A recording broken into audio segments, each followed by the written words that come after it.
course, I wanted to be Tom Cruise. That's the cooler of the two, right? But for the first time in my life, met astronauts and realized what they do and how cool of a job and how fun it would be, even better than Tom Cruise. So I wanted to be a veterinarian when I was growing up, and that's true. I had no knowledge of the space program, nothing, that never crossed my mind that I would do that. But my brother recommended camping, so that's why I went to the Naval Academy and then found that there's a lot of different things that you can do there, fly, dive, whatever. Opened a door that I had never dreamed was possible. And flying helicopters, of course I wanted to be Tom Cruise, that's the cooler of the two, right? But I ended up flying helicopters, but helicopters were pretty amazing. And that door, which was given to me, was opened, and then I realized that understanding how things work and being an engineer, lend itself to understanding how helicopters work. So I went to test pilot school, and that was the place that brought me to Johnson Space Center, where for the first time in my life, met astronauts and realized what they do and how cool of a job and how fun it would be, even better than Tom Cruise. So I think we're in that position right now. So my point there was, the path doesn't have to necessarily be straight, but don't limit yourself by just the things that you know. Go out there and try different things. And some of the things I've just talked about, I think I would have considered maybe failures when I was 17 to 25, but actually they ended up leading me down a path to get to some pretty cool stuff that we get to do. Something my dad used to say to us all the time is stop and take a look at the foliage. And from space that sounds sort of funny, but I think I translate that a little bit too. Just take a moment out and enjoy the journey. Don't just get to the end point. And the biggest point I could talk about that is coming home in a Soyuz. So, you're up there for however long, and then you're getting ready to come back. It's a little anticlimactic at first when you're first getting into leaving the space station and closing the hatch, sort of just hanging out there in your long underwear all together, chitter-chatting a little bit as the hatches are closing and going through all the leak checks.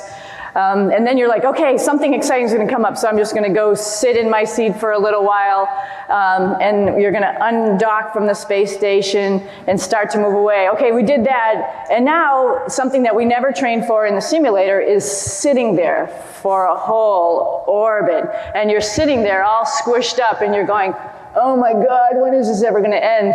But if you are smart, which we've passed on to each other, you have the list of everything that's going to happen. And before you know it, some really awesome things are going to happen. The ride home in a Soyuz is spectacular.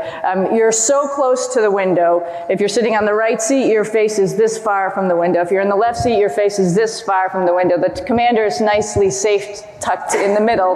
Somehow the Russians picked that seat. I'm not really sure why. Those other knuckleheads are pretty close to the fire. So anyway, so the next fun thing that starts to happen is the deorbit burn, and you're pretty nervous about that because that's the thing that's really going to bring you back to Earth. And so if you're sitting in the left seat, your finger's on the button to start or stop the engine and go through all the procedures, and your heart's beating a little. You don't want to mess it up. So that's the adrenaline that just starts to happen just because, like any race, you're getting a little bit nervous for stuff. And so that starts. Then the next thing that happens after the deorbit burn, the vehicle, of course, starts slowing down and getting into the atmosphere. The pink stuff starts coming around the windows, which are, again, right next to your head. Actually, the little cover that's on the window, burns up right next to your head, and you see the stuff flying by. And then separation happens. And the whole, either side below you on your butt and above your head, pyros are going off, things are blowing past the spacecraft as you're coming down. And you're just entering into the atmosphere, and you can't talk anymore with the ground because you're going through all the plasma and stuff. And then it seems like, okay, things are calming down a little bit until the parachute opens. And then you are like the walnut in the shell, and you're bouncing around underneath there. I'm just hoping the commercial crew guys take some lessons learned from the Russians. But you really do get stuck nicely in that seat. So you're not the thing that's bouncing around, and just the spacecraft is bouncing around like crazy.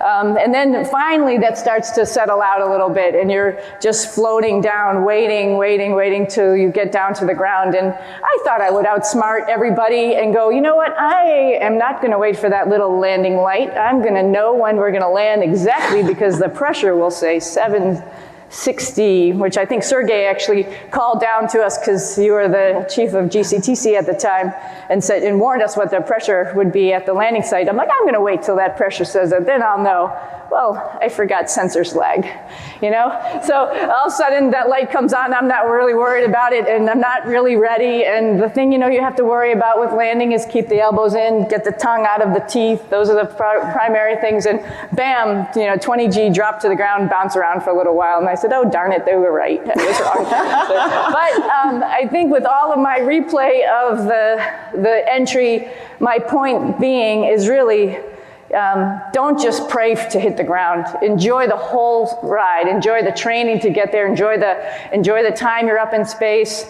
Enjoy working with all the scientists and the people that make it all happen. And then finally enjoy being back home with family.